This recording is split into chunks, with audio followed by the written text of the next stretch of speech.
Good morning, everyone. I'd like to remind you to please silence all mobile devices.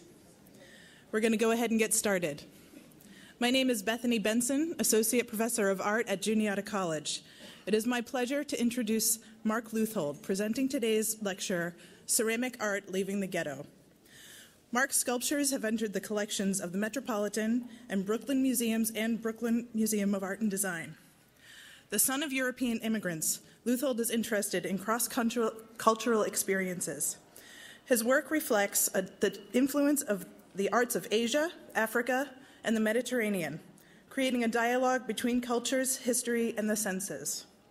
Leuthold is a professor at the State University of New York and has taught at Princeton University and Parsons School of Design. He is one of 40 Americans who is an elected lifetime member of the International Academy of Ceramics. I am pleased to present Marc Leuthold.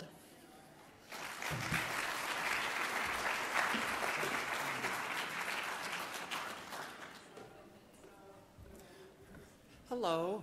How are you today? Well, first of all, I want to thank NCECA and all the staff that have supported me this year and in many years. And I also want to acknowledge what a friendly group this is. You know, on my way up, a woman who I didn't know, Paula, just came up to me and said, "Hi, you have to go this way, and I'm looking forward to see your lecture." Anyway, it was just so nice. I always enjoy. The other thing I want to do is I want to start off with an apology. There are a million artists who aren't in this lecture who probably should be. And it was very hard to decide what would go in and what wouldn't go in. And so my apologies to artists who should be in this lecture but are not. And this is a 30-minute lecture, and I have 260 slides. So we're going to be moving very quickly. I'm sorry. I'm sorry. I'm not good at reduction or time management, but I'm determined to respect the next speaker who needs to have their time respected.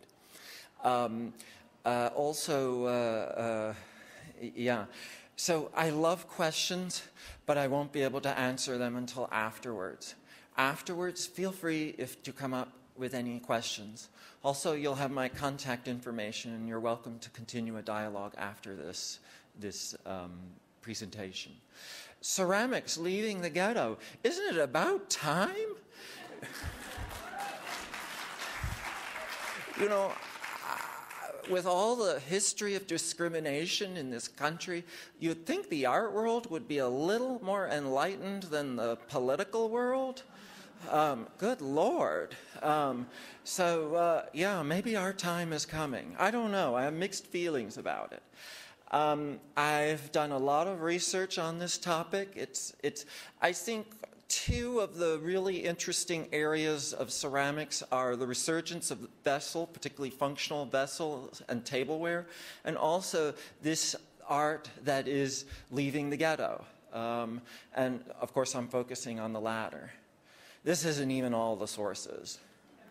And many of the pictures I took.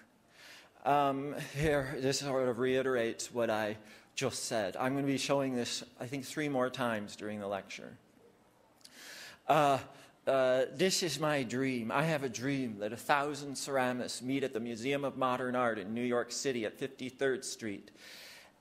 And on Friday, August 21st at 2015 at 4 p.m. And each of us brings one small ceramic object and meets on the second floor gallery at exactly 5:01 p.m. At 5:07, all 1,000 of us would place our ceramic object on the floor of the museum with the manifesto. The medium doesn't matter. All media are equally viable for artistic expression. P.S. P.S. Entry to MoMA is free, 4 to 8 p.m. It's very crowded on those days. you know, because it's normally, I think it's $20 to see art in New York. Disgusting, but whatever. Yeah. So that's my dream, because MoMA doesn't really show ceramics in the 53rd Street facility. Okay. This is, you know, in this country, a lot of the first galleries, I'm going to focus on galleries first, that allowed ceramics to leave the ghetto. This is a really important one, FERUS Gallery in Los Angeles. This was in 1962 with a Keenholz exhibit. He was one of the founders of that gallery. This is their an advertisement from 1960. Look how glam. Some of you are going to get upset because this early part of the lecture is incredibly sexist. But I'm just reporting. This is somewhat journalistic. This was Ken Price's exhibition announcement in 1961. Isn't that fantastic? I just had to include that. Look, this is another advert, The Studs. And Robert Irwin, who now is so famous, Ken Price and Billy Al Bankston in 1964, The Studs. This is a John Mason exhibit at FERUS in 1959. So he was one of these people who left the ghetto real early. And this is Mason in 2010. He looks so different from his early years, you'll see. This is up there on the upper right is 1957 exhibit at FERUS. And you can see the piece, one of the pieces in the exhibit you can see to the left is now in a collection in Japan. And John Mason, in his Glendale studio that he shared with Volkus, 1959-60, look at the muscle shirt thing, you know. And his exhibit, his resulting exhibit at the Pasadena Art Museum in 1960, they were very inclusive and very ahead of their time. Muscle shirt, macho, FERUS exhibit, 1961. You see how I had to pile all these pictures in. Got to get through all these pictures. This is Ken Price in Dennis Hopper's house. I don't know why he had a kiln there. I mean, I didn't really understand that, but whatever. His work is very traditional. So Ken Price is obviously one of the people who left the ghetto. And there on the left, 1959, the red one, 1963, and that's a FERUS gallery announcement from 1960. They had really beautiful, they were good. Here's another group of his work. One of the things about Price is he was just so, oh my gosh, he just kept going. Energizer Bunny, 1961, 2003, 1995, and that series, remember those geometric pieces from 1975? They're just beautiful. And that piece on the left is huge, it's 6-7 feet high. Here's a detail shot of his surfaces that are paint, not glaze, and they're sanded, layers of paint sanded. That one on the left is from Barbara Gladstone Gallery from 2007. And the Metropolitan Museum of Art has been fairly supportive with ceramics. And he had a retrospective show at the Met. And there he is working in the studio. He was also represented by Matthew Marc's gallery. And I went there with a group of students once, and we wanted to see some of his work. And, they pulled him out. They were little, about $70,000 a piece. And very, very happy. I love it when I hear that artists, ceramists, get high prices for that's good for everybody. This guy's name was Jeffrey Peabody, and he was absolutely lovely. Galleries are shops. Treat them like shops. They're not museums. You can, they are there to serve us. Billy Al Bankston's work. The cups down below are from 1957. This is so funny. I love this picture with the studs. Larry Bell, Bankston, Price. I mean, does it get any cooler than that? And what year is it? 1968, I think. And Mexico. Wow.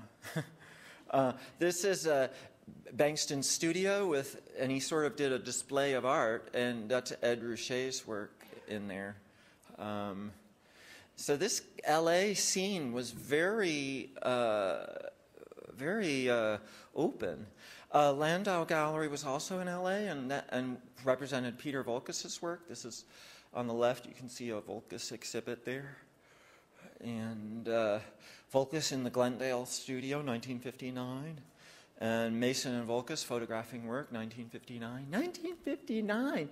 That's 56 years ago. I mean, that's incredible how hip they were. On the left is Little Bighorn, 1959. And then on the right is Clay into Art. That was an exhibition at the Metropolitan Museum in 1999. And Voulkos had 5 pieces in that exhibit. Most of the other artists only had 1, but there were some. I do, yes. Thank you for noticing. Let's see. This is a Voulkos show at the Pasadena Art Museum. And look, there's a painting of his, too. He did do painting. He did so much. Henry Takamoto, oh my God, he is like one of the most invisible, important artists. But look, here's a picture with Peter Voulkos. And his work is really good. I wish I could have made that color picture on the upper right bigger. It was a beautiful piece. And this is at Otis, 1959, photographed by John Mason. And then, you know, these are artists who never were in the ghetto. Miro, Gauguin, Maillot, Picasso, you know, one could go on and on. What about George Orr? I mean, sure, he had a shit life. I mean, oh my God, he really did. He had a really bad time. Critics in his day were very unsupportive, very unresponsive, just awful. So if you're making art and you're not getting response and you believe in yourself, just keep doing it. Sometimes the critics are dumb. And look at this stuff. It's just gorgeous. This is the Robert Ellison collection, and it's been on exhibit at the Metropolitan Museum. I think it's still up there in the American wing. It's an incredible collection, not just of George Orr, but all American art pottery. Henry Moore, this was a sort of a surprise. Look at that nice ceramic piece there. Charlie Cole's gallery represented Peter Voulkos and Toshiko Takezu. And look at that gorgeous Nakashima table. He was amazing. I mean, his father was, well, they were connected with the Museum of Modern Art. There's a Voulkos platter on the left, and you can see the stack, a Voulkos stack in the right-hand image. The Pace Gallery, this was a surprise. Keith Tyson had this mixed media work, and there's Neil Tetkowski pointing to that ceramic picture. Barbara Gladstone had this amazing show in 2007 called Makers and Modelers. And it was really interesting. Let me go back there. It was really interesting. A lot of the work was, I think the word for, sometimes I've heard this word recently used, sort of de-skilled art. A lot of the art in that show is de-skilled art, which was interesting. It annoyed me at first, and I thought, well, no, this is liberating. Gagosian Gallery, I couldn't find out what this pot was, or even if it was, But Dan COLEN had this exhibit with these bricks, ceramic, and, Gagosian, I'm sure you know, I mean, it's an amazing gallery. It looks like a museum, but it's not a museum, it's a shop. Don't forget that. And these paintings were made with footprints on the canvas. It was, he walked on his canvas. I kind of liked it. Paul Noble, I didn't get the pictures I wanted for his work, but I have these. Very good artist. Lohan Geduld was a small gallery, a painting gallery in Chelsea, and they represented Ursula Hargens, who, had this unabashedly functional work, which was really wonderful and refreshing. And look at the bottom of her piece. I couldn't bear to not show you any. I had to show you all of these pictures. TIBOR Denage Gallery. That's a very deluxe gallery in Midtown, and Kathy Butterly is represented by them. And here's her work. You know, I asked to see the work. I asked him to show me underneath it, so they did. It's a shop. You know, you can't do that in a museum. Nancy Hoffman Gallery. Wow, what a great gallery. Viola Frey or Frey, I've heard it pronounced either way. So monumental, that work. The Whitney Museum, it was interesting. Adam Welch, who's been writing wonderful articles on artists and exhibits lately, said that the Whitney, the recent biennial, was sort of a breakthrough. I didn't quite agree with that. This is the Breuer Whitney, the Marcel Breuer designed Whitney, which is so gorgeous. And this is the new Whitney. So they're kind of semi-abandoning the old Whitney, which, but they'll have this new, bigger one. And, you know, Charles Simmons has this. How many of you know this piece? It's in the Whitney stairwell. Yeah, I mean, it's been there since 1981. So, you know, I mean, that's pretty cool. Yeah, it's in the stairwell. It wasn't in the galleries, but it was there forever. Here's more of his work. Gosh, I love his work. I remember when I was in school, he was very highly regarded. It still is, but I just haven't seen much of his work lately. So this is a Whitney Biennial from 2014, and as I said, Adam Welch wrote a review in Ceramics, Art, and Perception, so I strongly encourage you to look at it. It's a great article, and that's a great magazine, so we all ought to subscribe to Ceramics, Art, and Perception. Yeah, shameless plug. So Sterling Ruby, I thought these pieces were just gorgeous. 2007, these were made in 2007. These are all made in 2007. And these two were also in, Pam Linz and Amy Silman were also in the Whitney Biennial. And the title was, I Placed a Jar in Tennessee. And it's this, you'll see, I have some more pictures of it. It's this painting with ceramics. It's sort of a mixed media type thing. Shio Kusaka was also in the Whitney. I'm probably pronouncing that incorrectly. Many of the names will be. And this up on top is a 2011 exhibit in London. Pat Lay, oh my gosh, Pat Lay was in the Whitney in 1975 or 6 in their biennial. I forget which year, but she was in there really early, and she's a wonderful artist whose work has really, her work has a wide range, and you know, for her to be in that, this was called Untitled 1975, and yeah, here's my apology again. And this is an amazing artist, Adrián Villar Rojas. And the title of the piece is A Person Loved Me, in the show at the New Museum called The Ungovernables from 2012. And look at this thing, unfired clay. Oh, I almost chopped this slide. I just couldn't bear to. Let's see. Mary Heilman, this is a mixed media piece from 1983. And this is her exhibit at the New Museum in 2008. So the New Museum hasn't been too horrible. This was Irrational Perfusion, curated by Fong Bui, who is the founder of the Brooklyn Rail. If you're interested in contemporary art, that magazine, the Brooklyn Rail, is on the internet and it's free. It's not like the Times. The Brooklyn Rail, it's the best. And Fong Bui is amazing. And so if you want to be in touch with New York art, that's the way to do it. And this show had Joyce Robbins, Nicole Cherubini, and Peter Schlesinger. And beautiful show. That was at the MoMA, but it was at PS1, which is in Queens. It's not on 53rd Street.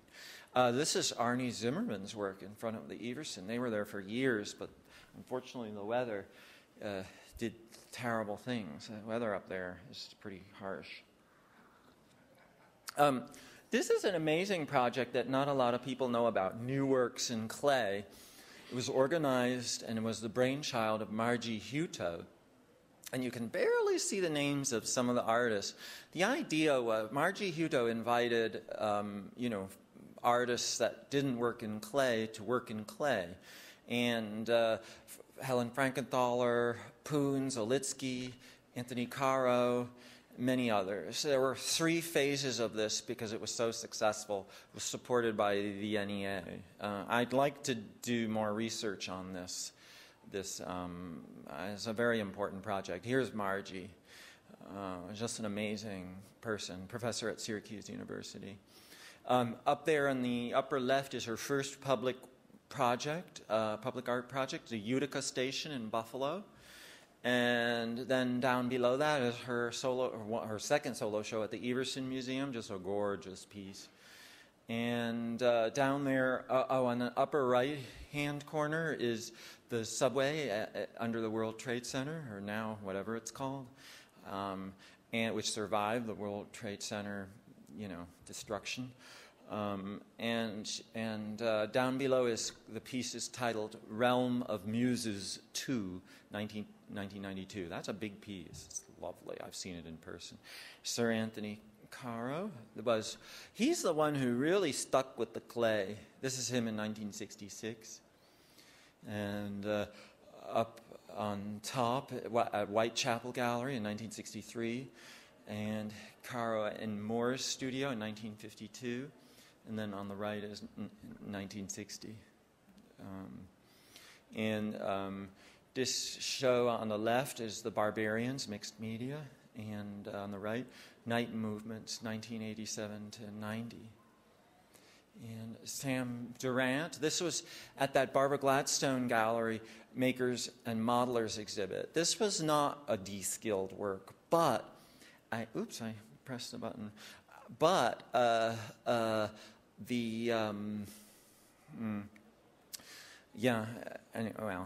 it's ceramic. Mike Kelly, wow, this is really sensitive. I better. This is called Tender Button from 2000. This is an amazing artist, Rosemary Trockel. She's exhibited at the Guggenheim. She's exhibited in Documenta twice in Europe. She teaches at the best art school in Europe, and she exhibited at the... I'll just go with it. Okay, whatever. This is called Watching and Sleeping and Composing. This is called Landscaping Shroud of My Mother, 2008. Liz Larner, this was also in the Makers and Modelers exhibit, and this is called Smile.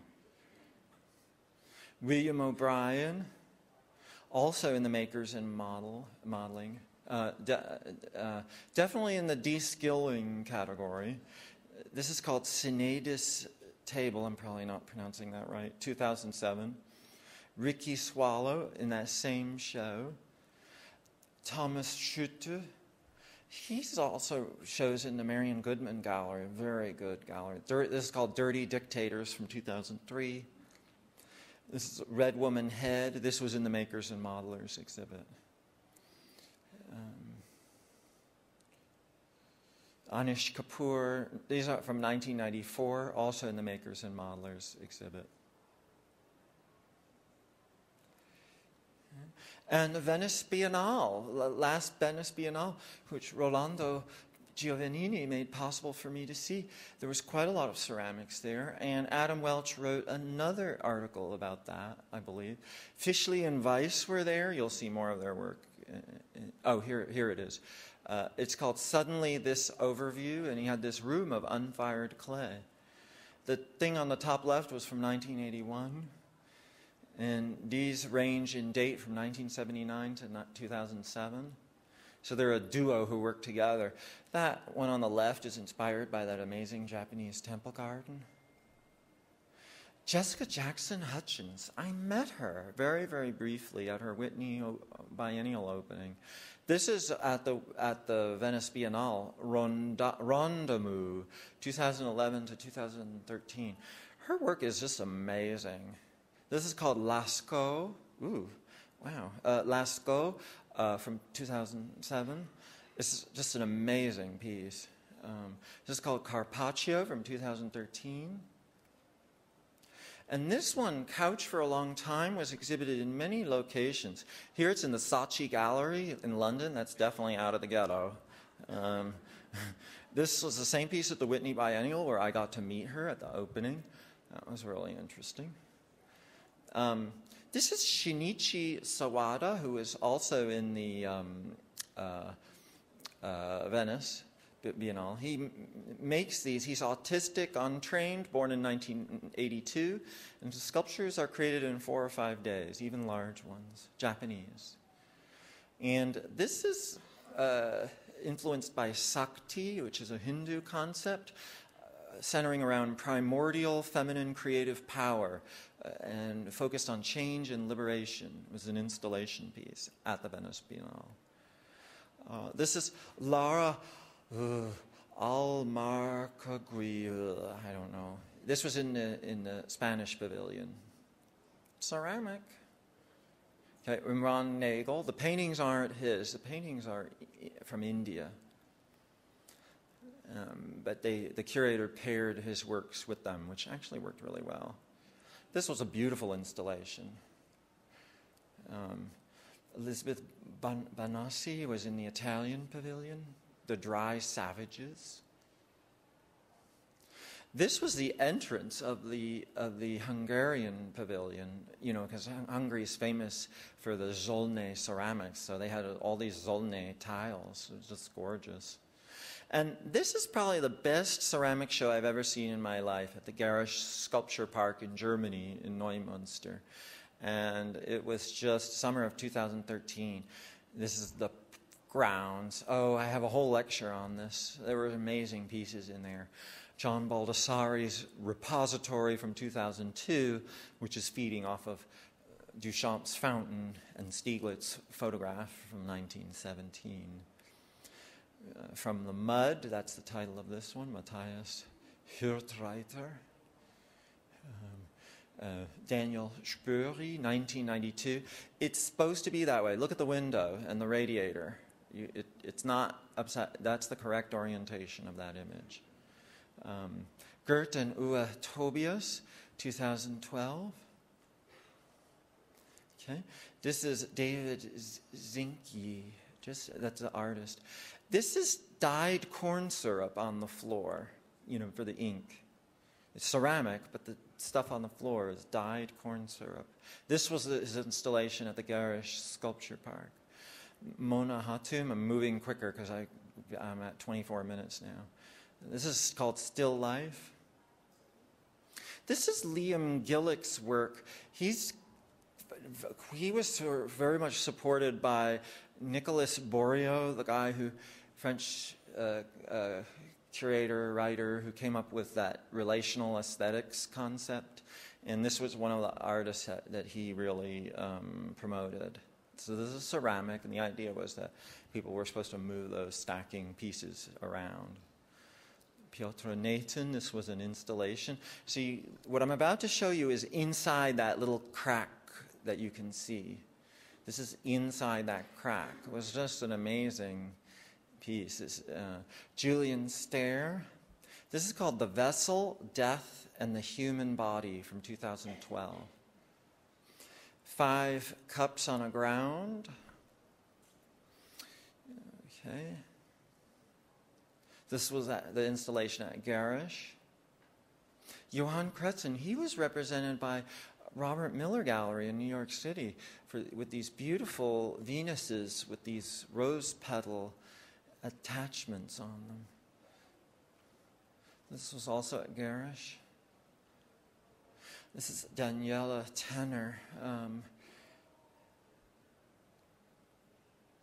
This was a video piece where she used shards to project a video. It was, I wish I could explain it more fully. Bertozzi and Cassoni were at the Biennale much earlier. This is from 2007. Just amazing trompe-l'oeil ceramics. These are all from 2012. Okay. And this is an amazing piece from 2003. I really got to get moving. Tony Cragg, it's called In Camera, 1993. Grayson Perry won the Turner Prize, first ceramist ever. This is called Precious Boys, about cross-dressing, 2004. This was at Garage. The one on the right is called Wanks Across Northern Spain. Andrew Lord, remember Andrew Lord?